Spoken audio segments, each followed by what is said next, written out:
Welcome to the Casual Movie Club. This is the podcast where a couple of bros just hang out and watch, rate, and review a movie for your listening pleasure. I'm your host, Brian, and with me as always is my co-host, John. What's happening, buddy? Hey there. How are you, my friend? How you doing? I'm good. I'm doing great. How are you? I'm good. You good? I'm good. Good. I'm good. We just watched a stellar movie. Well, here I am just spoiling it. We just watched a movie. Well, this was your surprise movie. My surprise movie. Your surprise movie for this week, which was interesting. Interesting. Yes. It was the beauty pageant film 1999's Drop Dead Gorgeous. Yes. Starring Kirstie Alley, Kirsten Dunst, Brittany Murphy, Amy Adams. Allison Janney. Yeah. There's quite a few people in this film. And yeah, absolutely. And this was an interesting one because I didn't realize how many people in this movie I had recognized. You know, I mean, because I remember Kirstie Alley was in this, but I didn't realize Kirsten Dunst was in this, and like you said, Allison Janney was in this, and we've seen her in other things like, she was in Spy. She played the head of the CIA, like in Spy, but we've seen her in other things as well, in that same kind of like wisecracking, womanly role, almost like that other chick. I can't think of her name. The short-haired blonde lady. She was in Glee also. What's her name? Oh, Jane Lynch. Yes. Yeah. She's kind of reminds me of Jane Lynch a little bit, but she was in this too. And I didn't realize how funny this movie was. Have you seen this movie? I have. You have. And yes. I guess you kind of spoiled the question there. Did you like this movie? From your reaction throughout this film, I would say that you did like this. So I'm going to be completely honest, and because here we are in the Casual Movie Club, we keep it casual, but we keep it honest. Also keep it honest. I am not sober right now. Sure, and that's okay. You're in the comfort of your own home. Exactly, and when you drink whatever it is you drink, for me it's Fireball, but whenever you drink something, always drink responsibly. We wanted to make sure that whatever you're drinking, you can get home safe, because alcohol can make you, not suitable to drive and all that stuff. So please, anyone listening to this, drink safely, be responsible. But did I like this movie? I found it enjoyable, but I also found it extremely slow and tedious at times.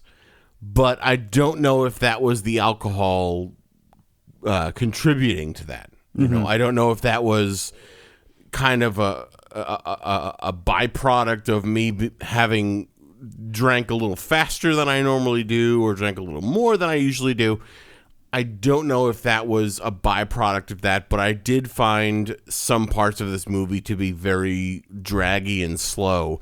But then there were some things that I felt moved just fine. What was the running time of this movie? It was like, it had to be at least 2 hours, right? Yeah, it was about 2 hours. I think 1 hour 37. Oh shit! It felt longer than that to me. It really did. And I'm relatively sober. Yeah, I mean, maybe I was drinking a little faster than I normally do because I'm not normally this toasty when I come on to the recording. But well, I mean, I kind of felt like I needed it at times. It just the parts of this movie were tedious to sit through. Really? I mean, I echo some of your sentiments. It was a little slow at points, but I generally enjoyed the movie. I thought it was very clever. It was very well written, very witty at times. I agree. There were some parts that dragged. The testimonials in the beginning dragged on a little too long. I think a lot of the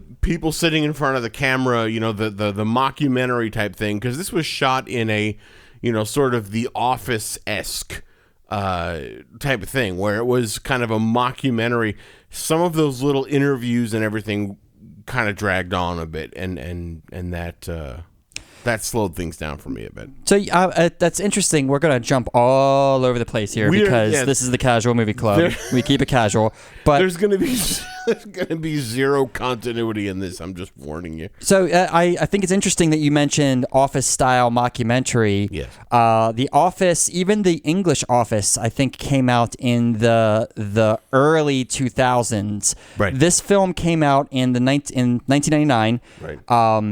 And the American Office came out a couple years after the English Office or the UK Office. Okay. And then Parks and Rec, and they're all mockumentary style shows. But this movie was before that. Right. So, but this does remind me of the movie Best in Show. Yes, it does. And that also had Kirstie Alley in it, didn't it? It did, and it came out in 2000. Interesting. So she did kind of two movies that were very similar, kind of back to back almost. Yeah. Yes.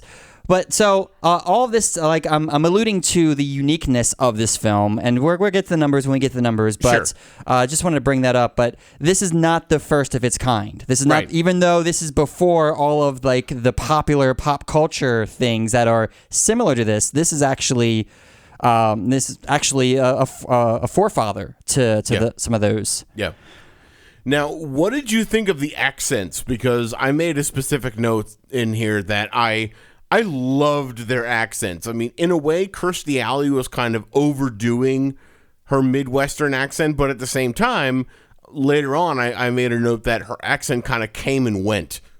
You know, her accent was not consistent by any means. Like, what did you think of the accents specifically? I loved the accents. I thought they were well done, but they were a little overdone also.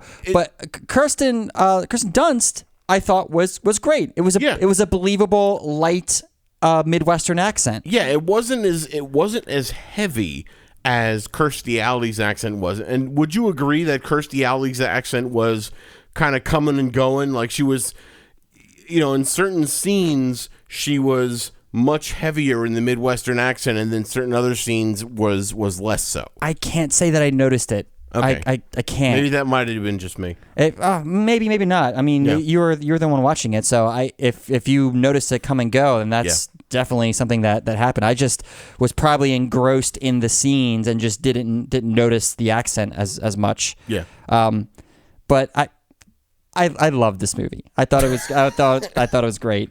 So I'm sorry. So to answer your question, did I enjoy the movie? Yes and no. I enjoyed the movie, but it was very slow at times. So there were times where I was wishing it picked up. And I'll be honest, you know, you had your iPad. You know, we were watching the movie via Hulu on your iPad, and you were kind of playing it to my Apple TV. I was periodically looking over at your iPad to see how much more of the movie there was. I set it up that way on purpose. I figured you did. Yeah. I figured you did it. So there were movies, there were moments where I was like, all right, how much more of this do we have to deal with? I'm like, oh shit, we got half the movie to deal with still, or half. You know, we're only halfway through. So, you know, there were definitely times where I thought this movie was very slow and very tedious. You know, to ask me specific moments when it was tedious, other than moments when they were talking to the camera, kind of in that mockumentary style, I couldn't tell you. Yeah, and as clever as the writing was, and as funny as it was, it did drag on. The story is very simple. It's a documentary crew that shows up to this Midwestern town in Minnesota. Yeah, Minnesota, and they are following the run-up to this beauty pageant. And the beauty pageant is this local thing, and then the winner goes on to regionals, and then after regionals, they go to states, and blah, blah, blah, blah, blah, blah, and on it goes. Was it regional, or was it? It was regionals. I guess it was, yeah, because then towards the end of it, we saw all the Minnesotan contestants competing, I guess, for the Minnesota title. Yeah, right. The Sarah Rose pageant company, which was copywritten and trademarked, and it was just the opening commercial for that with Adam West and all the girls just doing the synchronized choreography. It was so well done. Yeah, it was so funny to me. Yeah, it was great. Yeah, absolutely. And I got to tell you, I got a kick out of the Lutheran Sisterhood Gun Club. Yes. And Denise Richards. We haven't talked about Denise Richards. She was like the main antagonist. Oh, well, for half the movie until she got blowed up. Right. In the Swan. Right. So, okay. Denise Richards, Rebecca Lehman was where, I made a note here. She played the daughter, Kirstie Alley's daughter. She was wearing her body weight in makeup the entire movie. Oh, yeah. Yeah. Which probably contributed to her going up in flames. Yes. Yes. She was wearing a shit ton of makeup. I didn't think of that. That's funny. Oh, yeah. So what?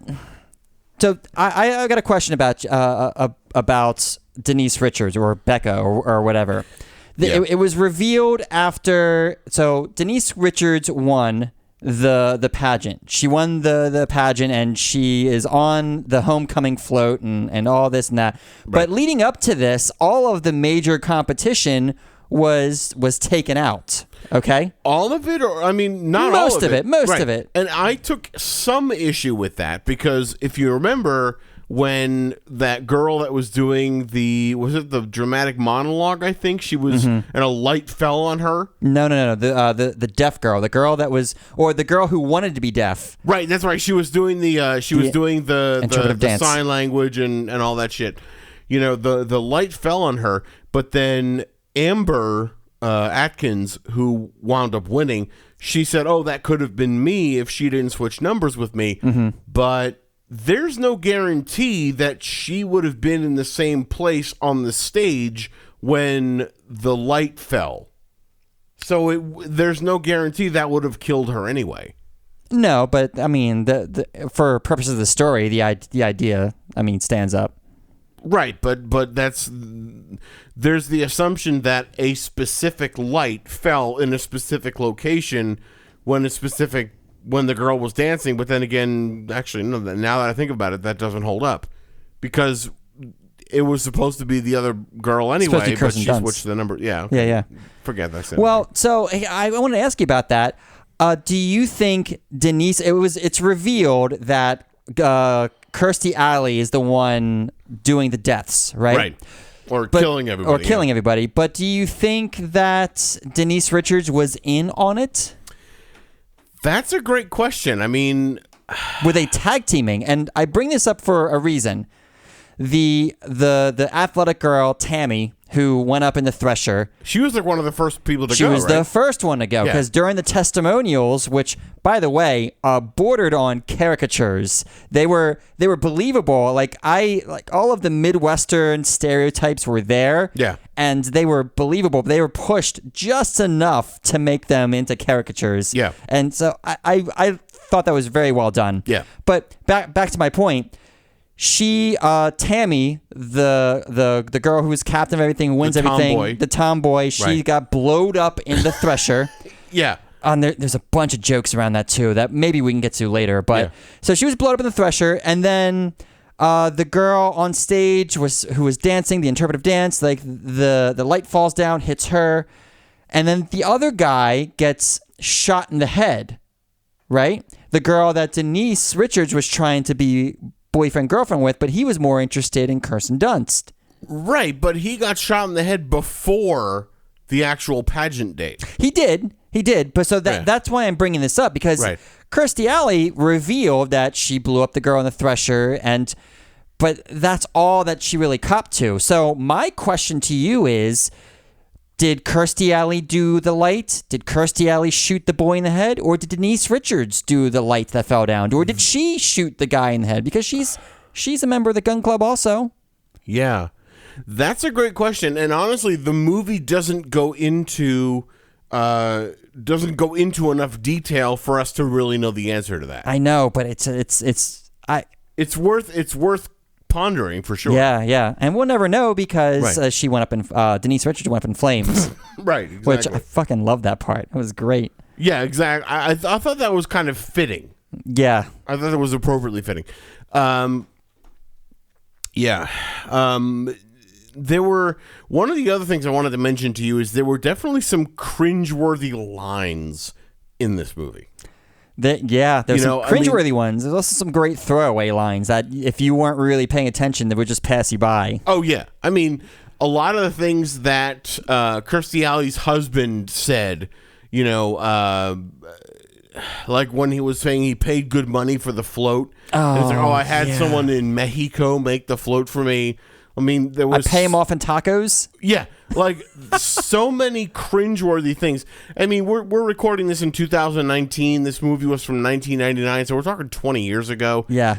Obviously, I think they could get away with that type of humor and that amount of kind of racial edginess. They can get away with that a lot more.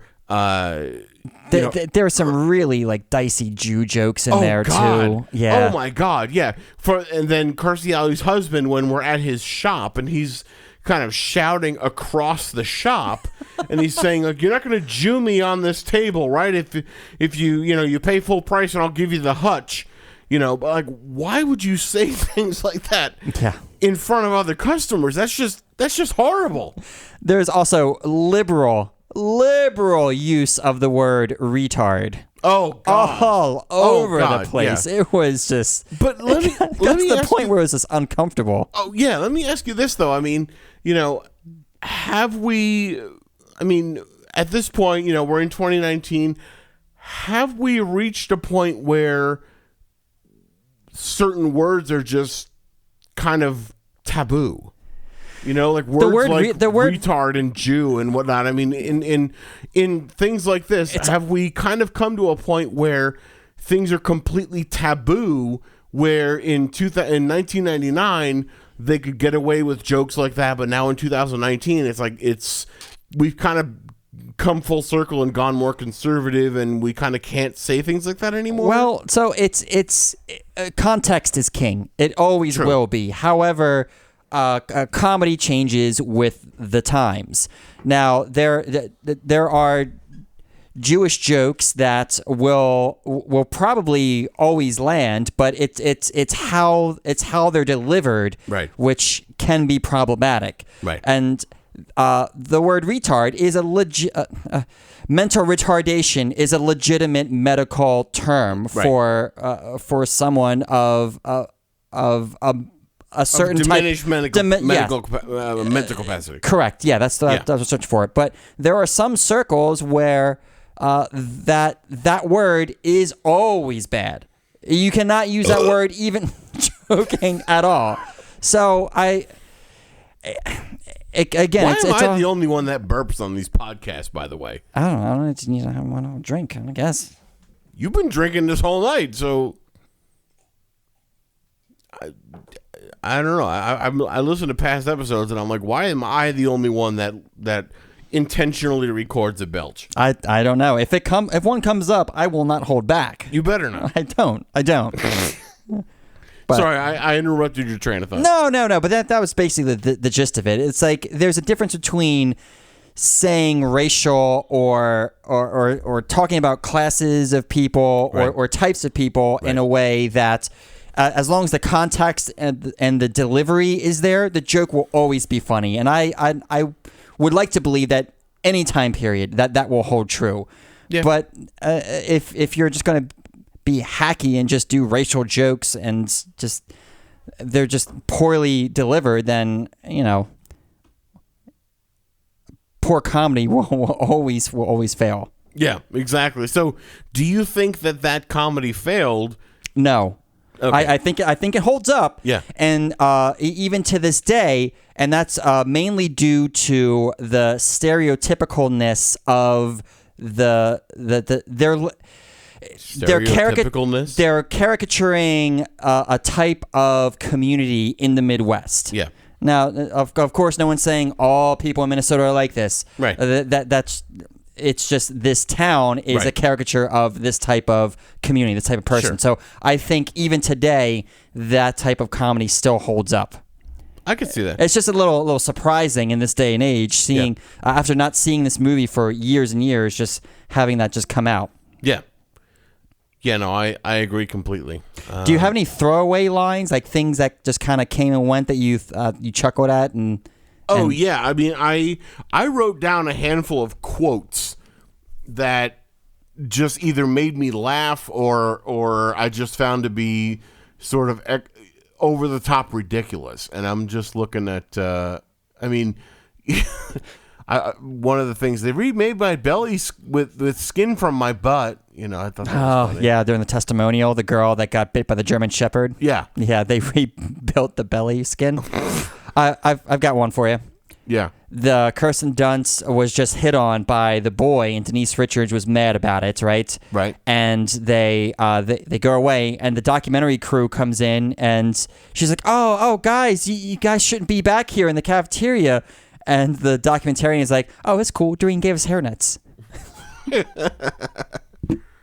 Did you know the documentarian, the guy that was narrating, the guy behind the camera? Yeah. That was Thomas Lennon from Reno 911. Oh, I didn't know that. Yeah, Dingle. I thought it was funny when Kirstie Alley was being dragged away by the cops, and she was saying about her husband, his furniture is as fake as my orgasms. Oh, yeah, that was good. Let's see. And I loved how they got so excited when they said, we're staying over at the airport, Howard Johnson. Yes, the Hojos. The airport Hojos. Oh, my God. Dude, the creepy judge. Oh, God. Oh, man. Well, there were two creepy judges. Well, yeah, but the main creepy judge, the guy who was concerned about being around young girls. Right, but let me ask you this. Why was the second judge, the big guy, why was his brother involved in all the judge stuff? Because he didn't have a babysitter. Like, he wasn't involved in the judge stuff. He was there. He was there. He was there. He had to be there because the babysitter, air quotes, the babysitter was dead. His mother, or his wife, or whatever. Yeah. Oh, I was. Yeah, really I don't know. I mean, I would have figured out some way to get rid of him because he added some elements of inappropriateness, like how they were during the interviews. They were saying that, like, oh, that guy's pants are fully off. You know? Yeah. Oh, it started off like they were slowly unbuttoned. Right. Like each testimonial or each interview the girl gave was like, his pants, the retard's pants are open. Yeah. And then eventually they were just off completely. Oh, God. Yeah. So many jokes. Yeah. All right. I have a few things to ask you. Yeah, shoot. You know, in my typical things to ask Brian column. Regular segment. Yes. Why in the world did you pick this movie? Because this is a movie I've seen a couple times, and I primarily picked it because of the year. And this movie was overshadowed by huge blockbusters like Office Space, like The Matrix, and this is a movie that I thought was very funny, and I figured you would think it was funny too, and it would be a nice change of pace from my other surprise movies that I've sprung on you. True. Now let me ask you. Do you think so? Okay, so it's kind of another question I have for you. What do you think of the idea of, or the concept of, beauty pageants? Are they demeaning to women or to girls? You know, what is your stance on beauty pageants as a general concept? I'm glad you asked. I love the show Toddlers and Tiaras. Okay. No, I'm just joking. I hate watch that show. I don't like Toddlers and Tiaras, the concept, but it's like one of those train wreck things that you love to watch because it's so terrible. Sure. I think the objectification of little girls, the pseudo-sexualization of girls is abhorrent, and there's an age range for it maybe, but I've just never been into beauty pageants. I understand the concept of it, but in practice I'm against it. I love like the over the topness of it though, and how crazy some of the parents get. Have you seen? It borders on child abuse. Have you seen the show? There's I forget what network is on. Maybe it's TLC or something. But isn't there a show about Toddlers and Tiaras? Yeah. That's the show. Okay. That's the show I'm talking about. And I guess I haven't seen it, but I know it exists. I recommend a couple of episodes. but I really wouldn't delve too deep in it. It's just a black hole of just awfulness. Yeah. So let me throw this third question out to you. If you had a daughter, and I think I know the answer to this, but I'm going to ask it to you anyway.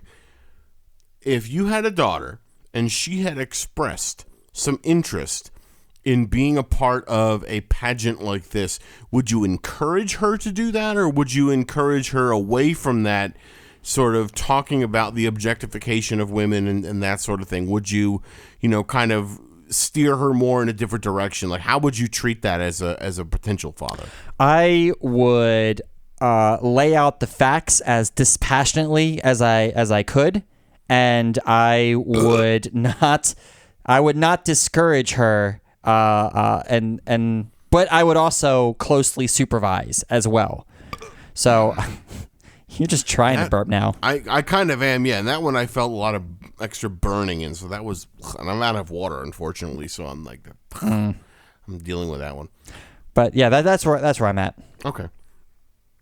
Are you ready to do numbers? I think I am. There's a couple of throwaway jokes. They've got a lot of throwaway jokes that we could go over, but I don't want to pick this movie apart. Yeah, let's do the numbers. Okay. Brian, do you want to give us a little idea of what exactly numbers are? Like, what are these numbers that we're going to do? Yeah, so when I say numbers, I'm referring to our leaderboard, and that is the criteria. There, you could find the criteria for how we grade these movies, and you can find that at casualmovieclub.com/leaderboard. And the criteria that we use to grade these movies are 6 different categories. The first is acting, and that's generally how well did the actors convey the story, how believable were they, and did it seem like that they're just coming in, punching a clock, and just saying the lines, or do you believe that they are this person? The next category is script. How well was the dialogue written? Again, this goes a lot along with the interactions between the actors. How well was the story written? The next category is presentation. That's editing and visual effects. How well were they used? Were there a lot of special effects? Were they practical? Were they digital? Were there too much of it? Was it not enough? Was there a lot of green screen? Yeah. The next category is music and sound, and this really pertains to the soundtrack as a whole. Was there score? Was the music? How well did it jive with the total presentation? Were there sound effects? How well were they implemented?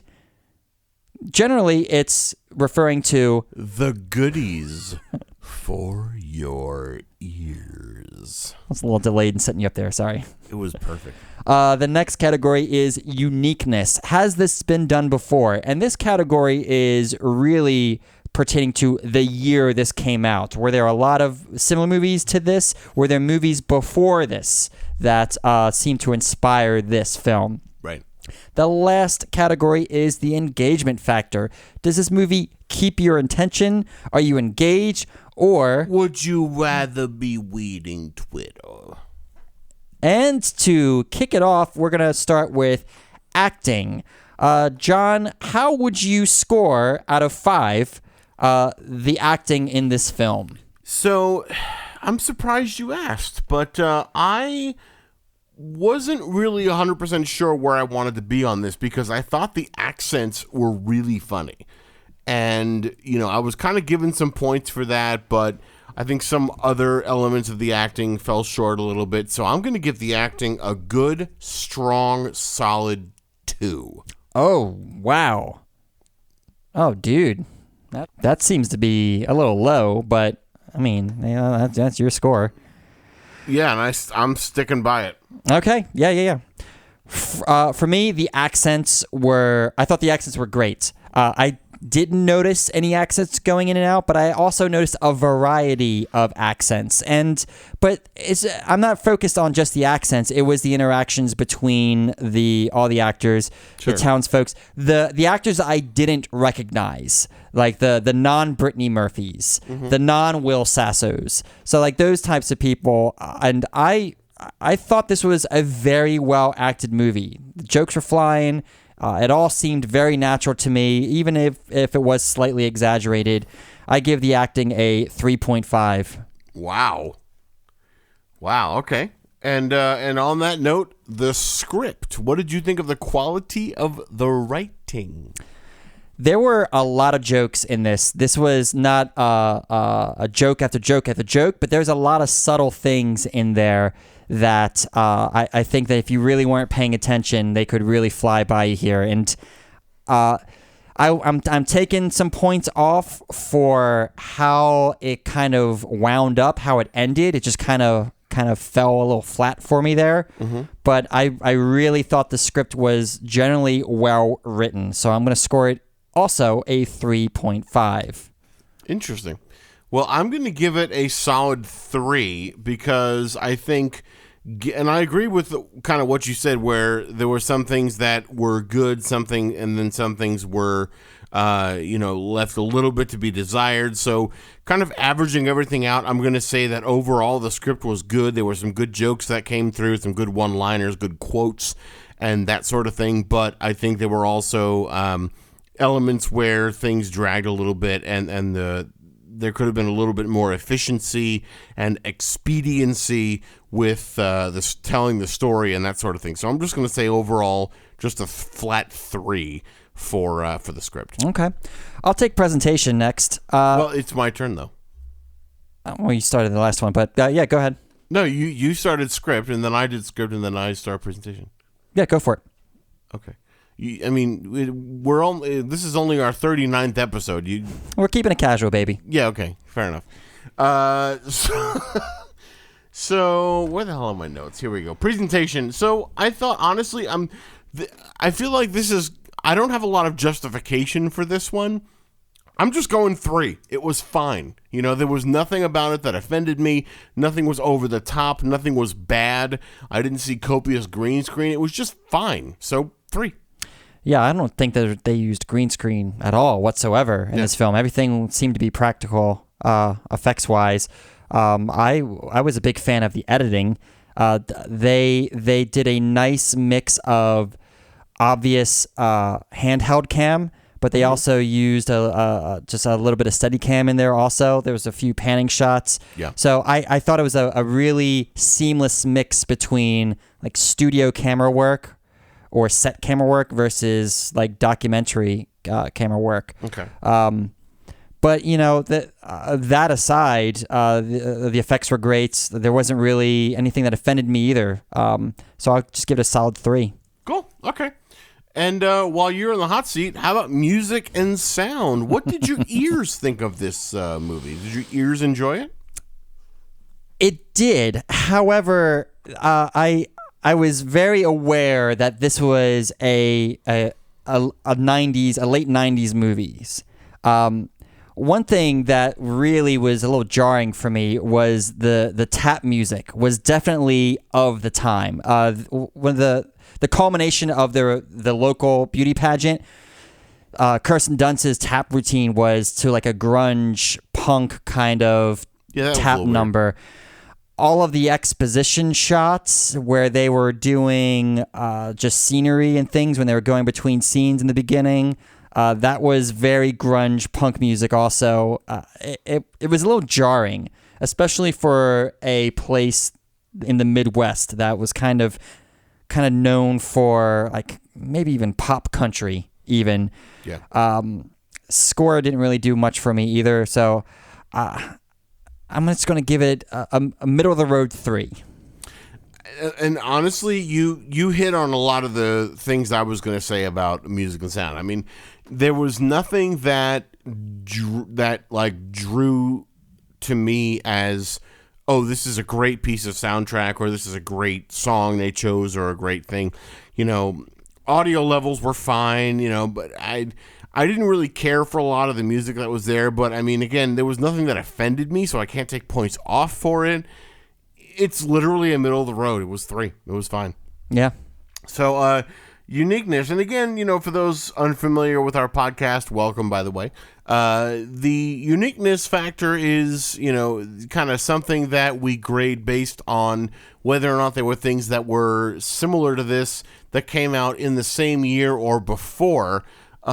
I cannot think of anything that is similar to this, kind of a mockumentary style movie that was, kind of specific to a beauty pageant and that sort of thing. So, this was a hard score for me, because I didn't know if I wanted to give it like a 4 because it was, more unique, that I can't think of anything that was more, that was less or that would bring the score down. But I didn't know if I should give it a 2 and that maybe there was something else from that time period. So I was really torn. So I said, you know what? I'm just going to go 3, a flat 3. That this is something that's middle of the road. It's not necessarily an earth-shattering movie. I'm going to go 3.5, and I don't know if that counts as a take backsies or not, but 3.5 for uniqueness, because it's something that we haven't quite seen, at least not that I can think of. But there's nothing that drew me into it being a truly unique movie that we haven't seen before. Does that make any sense whatsoever? It does. I'm trying to make sense because I've had a lot of Fireball tonight.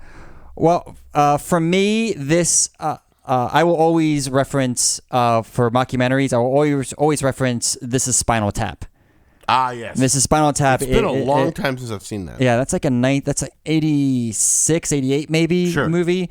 But there's also Waiting for Guffman, which is like a Midwest mockumentary about some local director trying to put on a musical, and it's just like going poorly, whatever, the way these mockumentaries go. Yeah. That was like 1996 also, if I remember that correctly, which I think that's a good movie. We should do that. Okay. But as good as this movie is, it's not unique in that I've seen a few movies before 1999 that this seems to echo. Okay. So for that, I'm going to give uniqueness a 3 even. Okay. I think that's appropriate. And then you've got the first slot of engagement factor. How engaged were you during this movie? Were you glued to the screen, or were you looking at Kim Kardashian's butt on Instagram? Is that even still a thing? I mean, I keep saying that. I've never done that. I don't believe you, but that's okay. Well, I mean, you don't have to, but we talked a little bit about this earlier. I wasn't very engaged in it just because of the pacing was. They could have done a better job pacing this along. Mm-hmm. I love the jokes. I would definitely watch this again. Yeah, but this isn't something that really pulled me in. And even on subsequent viewings, I predict that I would not be as engaged as I was this time through. I give engagement factor a 3. Okay.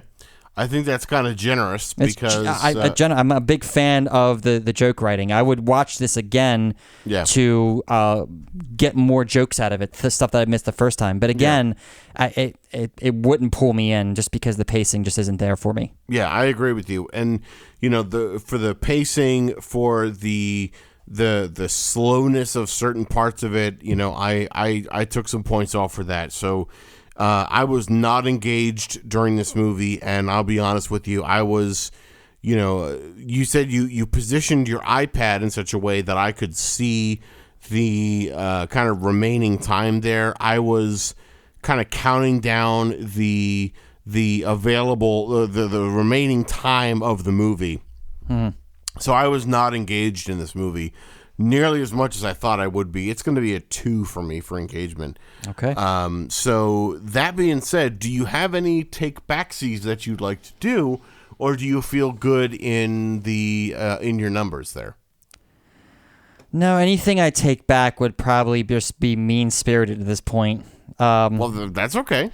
No, because I don't feel like I would take anything back, and I don't want to add points to it either. Okay. Yeah. So then would you say the numbers are in? The numbers are in. All right. So the numbers are in. Ladies and gentlemen, boys and girls of all ages, the numbers for Drop Dead Gorgeous from 1999 are as follows. Acting 2.75. What was that? It was a ringtone. I forgot to silence my phone. Acting 2.75, script 3.25, presentation 3, music and sound 3, uniqueness 3.25, engagement factor 2.5 for a grand average, total average of 2.96, which actually puts it right above Wild Wild West, and below Inside Man. How do you feel about that? I feel pretty good about that. I think that's okay, because honestly, I think maybe if I hadn't had as much to drink tonight, I might be a little bit more engaged or pulled into the movie a little bit. But I wasn't feeling it tonight as much as I maybe could have been. Yeah. Yeah. But that being the case, let's talk about next week. What are we doing next week? I don't know. Let's pick a movie and see what shakes out. I don't know. Let's take this offline. Yeah, you know what? We're going to pick a movie offline together. We're going to surprise you guys. Right. We're going to surprise all of you guys, and then together, Brian and I, outside of the recording studio, we're going to pick a movie, do a podcast, and post it. And then you guys are going to get to listen to it and enjoy it as much as we did recording it for all of you. Fresh. How does it sound? Sounds great. Awesome. So next week, whatever it is that we come up with, enjoy it. I hope you love it. I hope I love it. I don't even know what movie we're doing. It's going to be, who knows. But hope you guys enjoy it. We really appreciate everybody listening to us. Like I know that we say it I say it at the end of almost every episode, but we really do appreciate everyone that listens to us. And if there's anyone out there that you really like what we're doing, please share our podcast with your friends and family. If you think they would love what we're doing, please share it with them, because we would love for them to be a part of the Casual Movie Club just like you are, because all are welcome in the Casual Movie Club. Right, Brian? You got it. Yeah, so all are welcome here in the Casual Movie Club. Also, if you guys want to help us out financially, we can definitely benefit and help. You can help us out by giving us at least $1 per month, if not more. Go to our website at casualmovieclub.com. Click on the Patreon button. That'll take you to our Patreon page, where you can pay as little as $1 per month or as much as you like per month to help us keep the podcast up and running. We would love to have you be, helping us out there, because we can definitely benefit from that, and we can keep our podcast up and running and available for all of you wonderful people. So definitely check out our Patreon. We also have merchandise that you can purchase from our partner here, and you can get things like t-shirts, hoodies, jackets, phone cases, notebooks, and that sort of thing. We have a few different designs that you can choose from for your merchandise pleasure.